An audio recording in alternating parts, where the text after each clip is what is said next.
আপনি কি ২০২৫ সালে একটি সফল ফেসবুক পেজ শুরু করতে চান? সঠিক কৌশল না জানলে সফলতা আসবে না।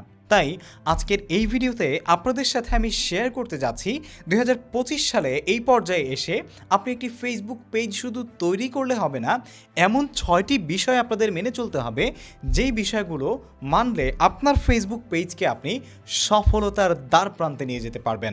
সুপ্রিয় দর্শক, this is Saifur Rahman Azim and welcome back to another video.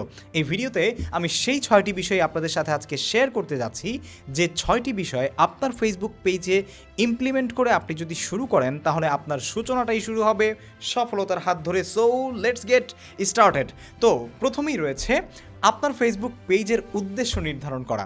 আপনি যে ফেসবুক পেজটা তৈরি করছেন সেই ফেসবুক পেজটার উদ্দেশ্যটা কি সেটা যদি আপনি না জানেন তাহলে আপনার গন্তব্যে পৌঁছানো অনেক বেশি কঠিন হয়ে যাবে।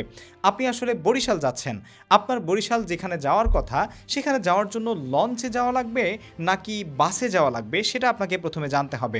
সুতরাং আপনার যদি যাওয়া লাগে বাসে কিন্তু আপনি উঠে বসেছেন লঞ্চে এবং আপনার লঞ্চের টার্মিনাল এবং বাস টার্মিনালের দূরত্ব আরও মিনিমাম 200 কিলোমিটার বা 100 কিলোমিটার, তাহলে আপনাকে কিন্তু মারাত্মক প্রবলেমে পড়তে হবে, কারণ সেই 100 কিলোমিটার দৌড়াতে হলে আপনাকে কিন্তু অনেক পরিশ্রম করতে হবে। তাই আপনাদের যাতে পরিশ্রম করতে না হয় সেজন্যই প্রথমে আপনাদের উদ্দেশ্য নির্ধারণ করতে হবে।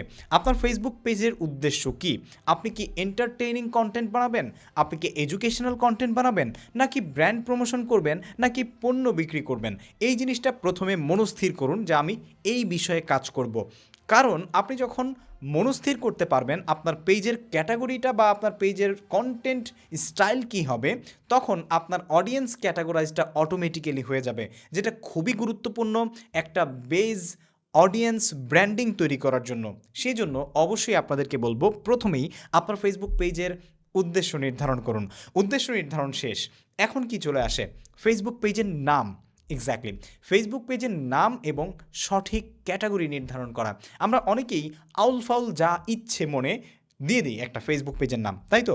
যেটা আমাদের ফেসবুক পেজ সফল তো করবে দূরে থাক, নানান প্রতিবন্ধকতায় আমাদেরকে আরও ফেলে দেয় আমাদের কন্টেন্ট ক্রিয়েশনে। এই জন্য আপনার ফেসবুক পেজের নামটা যেন খুব সহজ হয়, মানুষ সহজে মনে রাখতে পারে, এবং সেটা যেন অবশ্যই আপনার যে কাজ সেই কাজের সাথে সম্পর্কিত হয়, এরকম একটা ক্রিয়েটিভ এবং সৃজনশীল এবং ইউনিক নাম রাখার চেষ্টা করবেন, যেটা হয়তোবা এখন পর্যন্ত ফেসবুকে কেউ জনপ্রিয় করে তুলতে পারেনি, অথবা আপনার নিজস্ব কোনো উদ্ভাবিত নাম। সো নামটা খুবই গুরুত্বপূর্ণ। এরপরেই চলে আসে অডিয়েন্স অনুযায়ী আপনার পেজের ক্যাটাগরি নির্ধারণ করা, যেমন public figure, content creation, digital content creation, তারপরে ডিজিটাল ক্রিয়েটর, এরকম আরও নানান প্রকারের ক্যাটাগরি আছে। সো আপনার পেজের ক্যাটাগরি কি? ভিডিও ক্রিয়েটর, পাবলিক ফিগার, নাকি অন্য কিছু? সেটা আপনার কন্টেন্ট কি, আপনার পেজের উদ্দেশ্য কি, এগুলোর উপর নির্ভর করেই কিন্তু আপনার পেজের ক্যাটাগরিটা নির্ধারণ হয়। সো পেজের ক্যাটাগরিটাও সঠিকভাবে নির্ধারণ করতে হবে। ফেসবুক পেজের ক্যাটাগরি অনুযায়ী বা ফেসবুক পেজের কোন ধরনের পেজের কি ক্যাটাগরি হওয়া উচিত এই সম্পর্কে যদি আপনারা ভিডিও পেতে চান তাহলে আমাকে কমেন্ট করে জানাবেন। আপনারা যদি চান তাহলে আমি সেই সম্পর্কেও ভিডিও নিয়ে আসার চেষ্টা করব। ওকে, ফেসবুক পেজের নাম এবং ক্যাটাগরি নির্ধারণ হয়ে গেছে। এখন আপনার কাজ তো কন্টেন্ট তৈরি করা বা পোস্ট করা বা যা ইচ্ছে তাই করা, তাই তো? তার আগে থামেন, এই কাজটা করার আগে আপনাকে কন্টেন্ট স্ট্র্যাটেজি করতে হবে, এবং সেটা ২০২৫ সাল অনুযায়ী করতে হবে। আপনি এখন আর ২০ সালে বা ১৫ সালে পড়ে নেই যে যা ইচ্ছে তাই আপনি ফেসবুকে করবেন আর সেটা চলবে। কেন চলবে না জানেন? কারণ এখন অডিয়েন্সের মনোভাব পরিবর্তন হয়ে গেছে। তাই আপনাকে ভার্সেটাইল কন্টেন্ট স্ট্র্যাটেজি নিয়ে এগিয়ে যেতে হবে। আপনাকে ছবি পোস্ট করতে হবে, আপনাকে ভিডিও পোস্ট করতে হবে, আপনাকে লং ভিডিও পোস্ট করতে হবে, আপনাকে রিলস পোস্ট করতে হবে এবং স্টোরি দিতে হবে। এই যে সকল ফিচার আছে আপনার একটি পেজে, যা যা ফিচার আছে সেই ফিচারগুলোকে ব্যবহার করে যত প্রকারের কন্টেন্ট তৈরি করা পসিবল সেই কন্টেন্টগুলো আপনাকে তৈরি করতে হবে, এবং সেই অনুযায়ী আপনাকে ভার্সেটাইল ক্রিয়েটর হতে হবে। তাহলে আপনার ফেসবুক পেজটাকে আপনি এগিয়ে নিয়ে যেতে পারবেন সফলতার দিকে। এরপরেই চলে আসে কয়দিন পোস্ট করব, কয়টা পোস্ট করব। আমি তো জানি না, জানবেন, এখনই জানবেন। নিয়মিত পোস্ট করবেন, পারলে প্রতিদিন পোস্ট করবেন। আর এভাবেই আমাদের পরবর্তী যেই টপিক বা বিষয়টা সেটা চলে আসে নিয়মিত পোস্টিং। এক্স্যাক্টলি, আপনাকে নিয়মিত পোস্ট করতে হবে। সপ্তাহে যদি নাও পারেন তারপরেও 3 থেকে 4 দিন মিনিমাম আপনি পোস্ট করবেন, এবং অ্যাঙ্গেজিং অ্যাক্টিভ টাইমে পোস্ট করার চেষ্টা করবেন। নিয়মিত পোস্ট করলে আপনার পেজের অডিয়েন্স আপনার কন্টেন্টের প্রতি আগ্রহ হারাবে না। আর সেই জন্য চেষ্টা করবেন প্রতিদিন পারলে প্রতিদিন, আর প্রতিদিন না পারলে সপ্তাহে অন্ততপক্ষে 3 থেকে 4 দিন আপনাকে পোস্ট করতেই হবে। আপনি যদি নিয়মিত পোস্ট না করেন তাহলে আপনার অডিয়েন্স আপনার কন্টেন্টের প্রতি যেই আগ্রহ সেটা হারিয়ে ফেলবে, আস্তে আস্তে আপনাকে ভুলে যাবে এবং আপনার কন্টেন্টের রিচও কমে যাবে। আর পরবর্তীতে রয়েছে অ্যানালাইটিক্স মনিটর করা।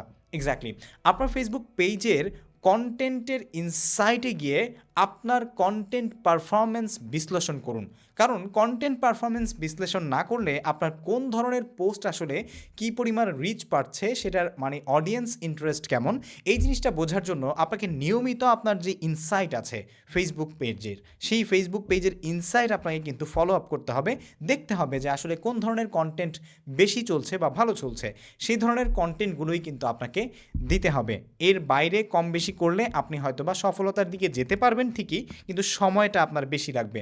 আর অডিয়েন্সের চাহিদা যেটাতে বেশি আছে সেগুলো ধরে ধরে আপনি যদি সেই অনুযায়ী আগান তাহলে আপনার সফলতাটা তুলনামূলক 100 কিলোমিটার এগিয়ে আসবে, যেটা বরিশালের লঞ্চঘাটের চাইতে হয়তোবা বাস টার্মিনালের তুলনায় আপনার কাছে সহজ হবে। ঠিক আছে, তো এরপরে চলে আসি কি আপনার ফেসবুক পেজে আপনি কিভাবে ফলোয়ার আনবেন এবং আপনার ফেসবুক পেজে আপনি টাকা দিয়ে বা পেইড প্রমোশন করে ফলোয়ার নিয়ে এসে কাজ করবেন কিনা অনেকেই প্রশ্ন করেন। আর সেই প্রশ্ন থেকে আমাদের পরবর্তী যে বিষয়টা সেটা চলে আসে, সেটা হচ্ছে অর্গ্যানিক রিচ করা।